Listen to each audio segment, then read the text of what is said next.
Hello बच्चों, चलिए प्रश्न पढ़ते हैं। एक सिक्के की 3 उछालों में प्रत्येक बार कुछ आने की प्रायिकता ज्ञात कीजिए।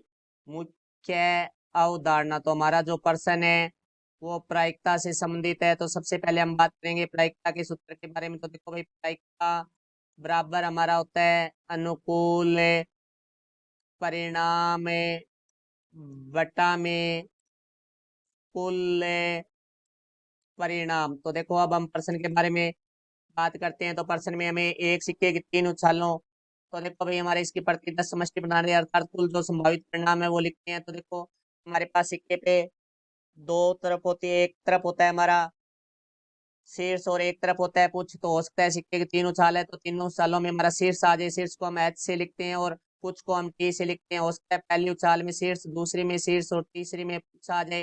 हो सकता है पहली में शीर्ष, दूसरी में पुच्छ और तीसरी में शीर्ष। हो सकता है पहली में पुच्छ, दूसरी में शीर्ष और तीसरी में शीर्ष। हो सकता है पहली में शीर्ष आ जाए, दूसरी में पुच्छ और तीसरी में भी पुच्छ।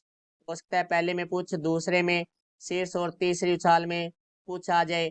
हो सकता है हमारा पहली उछाल में पुच्छ, दूसरी उछाल में पुच्छ, तीसरी में शीर्ष आ जाए। हो सकता है हमारा तीनों उछालों में पुच्छ आ जाए। तो देखो, यहाँ से हमारे पास है जो कुल परिणाम है, तो यहाँ से जो कुल संभावनाएं है वो हमारी 8 है, तो कुल परिणाम भी हमारा 8 होगा। अब हमारे पास बात आती है अनुकूल परिणाम। अनुकूल परिणाम वो होगा जो हमारे प्रायिकता के बारे में पूछी गई है, जिसके बारे में उससे संबंधित परिणाम उसने कहा प्रत्येक बार पूछ।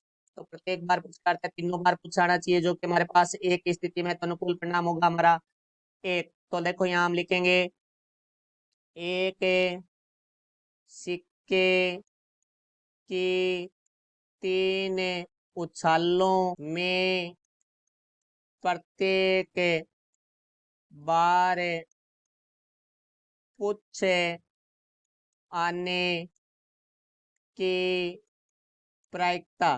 तो हमारा सूत्र है अनुकूल परिणाम बटा में कुल परिणाम। तो अनुकूल परिणाम है 1 बटा में कुल परिणाम है 8। तो हमारा उत्तर होगा 1/8। ये हमारे प्रश्न का उत्तर हुआ। आशा करता हूँ समझाया होगा। धन्यवाद।